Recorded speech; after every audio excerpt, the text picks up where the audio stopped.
11 plus very powerful lessons from the book, The 5 Apology Languages. Number 1. In a perfect world, there would be no need for apologies. However, because the world is imperfect, we cannot survive without them. When one's sense of right is violated, that person will experience anger. He or she will feel wronged and resentful at the person who has violated their trust.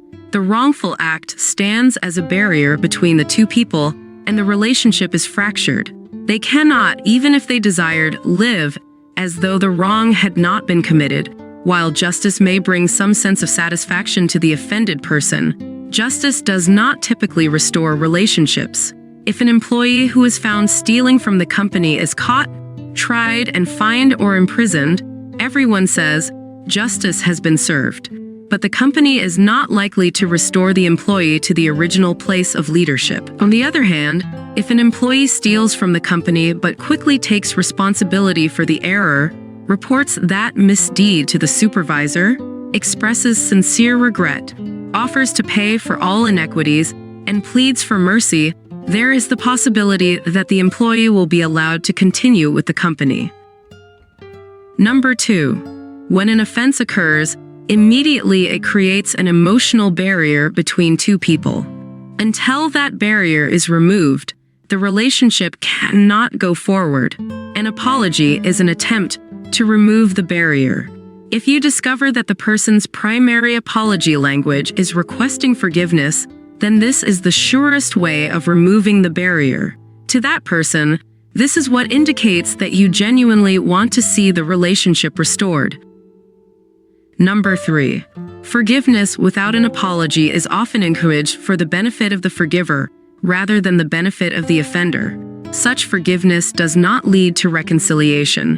When there is no apology, the Christian is encouraged to release the person to God for Justice 5 and to release one's anger to God through forbearance. Genuine forgiveness removes the barrier that was created by the offense and opens the door to restoring trust over time. If the relationship was warm and intimate before the offense, it can become loving again. If the relationship was simply one of casual acquaintance, it may grow to a deeper level through the dynamic process of forgiveness.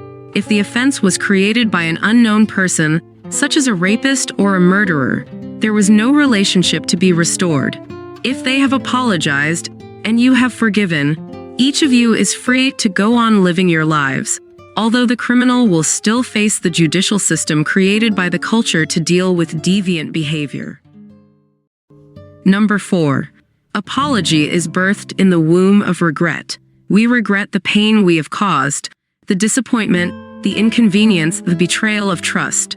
Regret focuses on what you did or failed to do and how it affected the other person. The offended one is experiencing painful emotions, and they want you to feel some of their pain. They want some evidence that you realize how deeply you have hurt them. For some people, this is the one thing they listen for in an apology. Without the expression of regret, they do not sense that the apology is adequate or sincere. A simple "I'm sorry" can go a long way toward restoring goodwill. The absence of the words "I'm sorry" stands out to some like a very sore thumb. Quite often offenders will not realize that they have left out some magic words, but you can be assured that the listener is scanning the silence for those missing words. It is important that our body language agree with the words we are saying if we expect the offended person to sense our sincerity. An apology has more impact when it's specific. I expect the apologizer to say, "I'm sorry for underscore underscore underscore underscore," and then be specific about what they are sorry about. When we're specific, we communicate to the offended person that we truly understand how much we have hurt him or her. Specificity places the focus on our action and how it affected the other person. An expression of sincere regret should not manipulate the other person into reciprocating. Number 5. Why is it so difficult for some of us to say, "I was wrong"? Often our reluctance to admit wrongdoing is tied to our sense of self-worth. To admit that we are wrong is perceived as weakness. We may reason, "Only losers confess." Intelligent people try to show that their actions were justified. We may admit that what we did or said was not the best. but our behavior was provoked by the other person's irresponsible actions. Thus, we blame others and find it difficult to admit, "I was wrong." Such blaming is also a sign of immaturity. Mature adults learn to accept responsibility for their behavior, whereas immature adults continue with childish fantasies and tend to blame others for their mistakes. For many people, the most important part of an apology is acknowledging that one's behavior is wrong. This chapter teaches that we often believe to admit that we are wrong is perceived as weakness. How does it make you feel to admit that you were wrong? When was a time you felt you had done nothing wrong, yet someone expected an apology? How did you respond? If you haven't subscribed to our channel, you probably will not see us again. If you have, congratulations, you are growing every day. Number 6. The New Webster's Dictionary defines restitution as the act of giving back to a rightful owner, or a giving of something as an equivalent for what has been lost, damaged, etc. Equalizing is making up for the loss that the other person experienced. To offer restitution is to equalize the balance of justice. Any hurt or offense causes the person who is hurt to lose something. Perhaps he or she loses self-esteem, self-respect, or a tangible benefit, such as if I offend you in front of your boss and you lose a promotion opportunity. So it is an act of kindness for the transgressor to offer to make up for the loss. For some people, restitution is their primary apology language. For them, the statement, "It is not right for me to have treated you that way," must be followed with, "What can I do to show you that I still care about you?" Without this effort at restitution, this person will question the sincerity of the apology. They will continue to feel unloved even though you may have said, "I'm sorry, I was wrong." They wait for the tangible reassurance that you genuinely love them. This reality surfaced again and again in our research. We kept hearing such statements as, "I expect him to try to repair what has gone wrong. I expect her to be truly sorry from the heart and be willing to make things right. I want him to make amends as appropriate." Things don't just go away by saying, "I'm sorry." The question then is, how do we make restitution in the most effective way? Since the heart of restitution is reassuring the spouse or family member that you truly love him or her, it is essential to express restitution in the love language of the other person. Number 7. Planning out specific changes is more than saying, "I'm sorry, I was wrong. How can I make this up to you?" It is saying, as the newspaper did, "I'll try not to do this again." For some people, it's a genuine plan for change that convinces others that the apology is sincere. The offending person's new plan that really holds water then elicits the offended person's forgiveness. Without laying out specific steps to prevent a recurrence, the other languages of apology may fall on deaf ears. What people who've been hurt want to know is, are you going to take real steps toward change, or will this happen again next week? How then do we speak the language of change? It begins with an expression of intent to prevent a recurrence. All true change begins in the heart. We recognize that what we have done is wrong, that our actions have hurt the one we love. We don't want to continue this behavior. So we decide that by our own power or with supernatural help, we will change. Then we verbalize this decision to the person we have offended. It is the decision to change that shows something vital in neon letters. We are no longer making excuses. We are not minimizing our behavior, but are accepting full responsibility for our actions. When we share our intention to change with the person we have offended, we are communicating to them what is going on inside of us.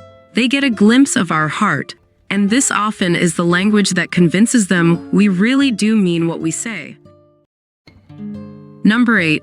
Why would requesting forgiveness be so important? Here are the answers that we discovered. First, requesting forgiveness indicates to some that you want to see the relationship fully restored. A second reason that requesting forgiveness is important is that it shows that you realize you have done something wrong, that you have offended the other person intentionally or unintentionally. What you said or did may not have been morally wrong. You may even have done or said it in jest, but it offended the other person. He or she now holds it against you. Third, requesting forgiveness shows that you are willing to put the future of the relationship in the hands of the offended person. You have admitted you're wrong. You have expressed regret. You may have offered to make amends, but now you are saying, "Will you forgive me?" You know that you cannot answer that question for that person. Requesting forgiveness is especially difficult for those people who have strong, controlling personalities. Many of us fear rejection, which is another reason it's hard to ask for forgiveness. The fear of rejection is common to humans. None of us like to be rejected, but for some people, rejection is almost unbearable. For such people, requesting forgiveness is really hard because they know that the forgiveness lies in the hand of the other person, and one of the two choices is not to forgive them, which would be rejection. The answer for this person is to acknowledge this fear, but not to be controlled by it. The reasoning process might go something like this. I know that my greatest fear is rejection. I also know that my behavior has created a problem in this relationship, and that the only way to remove the problem is to sincerely apologize. Therefore, if requesting forgiveness is the apology language of the other person, I will go against my fears and ask, "Will you please forgive me?" Mature people recognize their fears, but refuse to be held captive by their fears. When they value a relationship, they are willing to go against their fears and take the steps necessary to bring healing to the relationship. Number 9, there's a vast difference between requesting forgiveness and demanding forgiveness. Don't demand forgiveness. You cannot expect it. When we demand forgiveness, we fail to understand the nature of forgiveness. Forgiveness is essentially a choice to lift the penalty and to let the person back into our lives. It is to pardon the offense so that we might redevelop trust. Forgiveness says, "I care about our relationship. Therefore, I choose to accept your apology and no longer demand justice." It is essentially a gift. A gift that is demanded is no longer a gift. When, as the offender, I demand to be forgiven, I am like a monarch sitting on a throne, judging the offended person as being guilty of an unforgiving heart. The offended person is hurt and angry over my offense, but I am trying to make her feel guilty for not forgiving me. On the other hand, when I go to the offended party and say, "Will you forgive me?" I am now bowing at her throne and requesting to be forgiven of my offense. I know that if she grants my request, I am a recipient of her mercy, love, and grace. Forgiveness is always to be requested, but never demanded. Please understand that when you request to be forgiven, you are making a huge request. It will be costly to the person you have offended. When they forgive you, they must give up their desire for justice. They must relinquish their hurt and anger, their feeling of embarrassment or humiliation. They must give up their feelings of rejection and betrayal. Sometimes, they must live with the consequences of your wrong behavior. Number 10. Why don't people apologize? 1. It's not worth the effort. Why would people choose not to apologize? Sometimes they do not value the relationship. Perhaps they have had run-ins in the past, and a lot of resentment lies buried underneath the surface. 2. It was his fault. A second reason that people choose not to apologize is that they feel justified in their behavior. The other person is at fault. A professional athlete who got involved in a fistfight at a local bar said, "I'm not going to apologize. He shouldn't have made those comments." This athlete's philosophy seems to be, "You do me wrong and you will pay for it. Don't ask me for an apology. You deserved what you got, and don't ever do it again or it will be worse." Obviously, his emphasis was not on building relationships but on exacting revenge. Such an attitude does not remove barriers, it creates them. 3. Dave's secret addiction. Often, an insensitive conscience is coupled with low self-esteem. Someone may have been taught growing up that apologizing is a sign of weakness. The parents who model this philosophy usually have low self-esteem themselves. They often blame the children for any problems that develop in the family. Consequently, the children develop a sense of low self-esteem and carry this to the next generation. Because they strive so desperately to be a person of worth, and because they see apologizing as a sign of weakness, they too will blame others for any relationship problems that emerge. Number 11. Can you apologize too much? People who tend to be overly apologetic do so for differing reasons. Some people apologize frequently because they are frequently guilty of words or actions that inflict pain on others. Jeremy told me, "I have more experience apologizing than my wife does because I'm constantly shooting myself in the foot. I'm a rather talkative person, and sometimes that gets me in trouble. I say things without thinking and later realize that I have hurt my wife or someone at work, so I do a lot of apologizing." Number 12. What if the person who offended me does not come back to apologize? Then I am to lovingly confront the offender. This approach was laid out clearly by Jesus. If your brother sins against you, rebuke him, and if he repents, forgive him. And if he sins against you 7 times in a day, and 7 times in a day returns to you, saying, "I repent," you shall forgive him. The pattern is clear. An offense is committed. The person does not immediately apologize, so you confront the offender, looking for an apology. If the person apologizes, then you forgive. There is to be no limit to our forgiveness so long as the offender returns to apologize. If you haven't subscribed to our channel, you probably will not see us again. If you have, congratulations, you are growing every day.